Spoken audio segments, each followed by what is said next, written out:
കാര്യം എൻ്റെ ഒരു ക്യൂരിയോസിറ്റിയുടെ പുറത്ത് ചെയ്തതാണെങ്കിലും എനിക്കതൊരു ഭയങ്കര സങ്കടമായിരുന്നു ആ ഒരു രംഗം കാണുമ്പോഴേക്ക്. ചെറിയൊരു പേസിലൊക്കെ ഉണ്ടായത് റേറ്റിന് ആയിരുന്നില്ല. But once it started it's kind of എന്താ പറയുക, നോട്ട് മൈ തിങ്. എലിഫൻറ്റ് സഫാരിയും ഹോഴ്സ് സഫാരിയും ഒക്കെ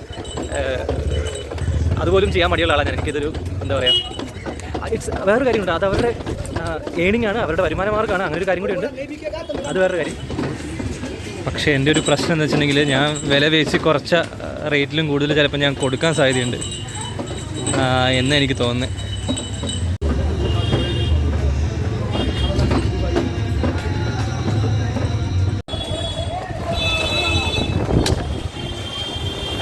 ക്ലൈമറ്റ് പെട്ടെന്ന് മാറി കേട്ടോ.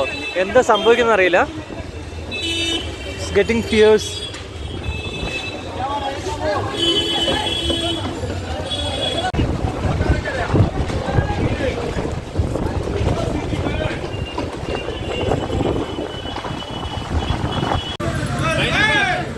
നല്ലോണം നനഞ്ഞിട്ടുണ്ടേ, പറഞ്ഞിട്ട് കാര്യമില്ല.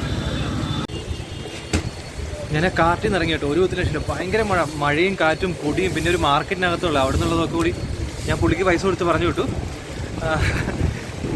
എന്താ ചെയ്യുന്നൊരു പിടുത്തമില്ല. കാരണം നല്ല വെളിച്ചത്തിലാണ് ഞാൻ അതിൻ്റെ അകത്ത് കയറിയത്. ഇപ്പോൾ ഇവിടെ ഫുൾ ഇരുട്ടാണ്. ലൈറ്റ് ഉള്ളതുകൊണ്ട്, മാർക്കറ്റ് ഏരിയ ലൈറ്റ് ഉള്ളതുകൊണ്ട് മാത്രമാണ്. അതർവൈസ് ആകാശമൊക്കെ കറുത്ത് ഇടിയും മിന്നലും മഴയും കൈൻഡ് ട്രാപ്പ് ഹിയർ.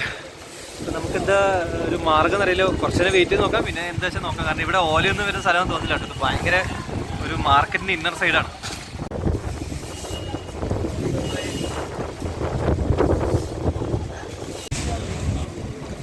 തീരെ നനയാത്തോണ്ടൊരു കുഴപ്പമില്ല.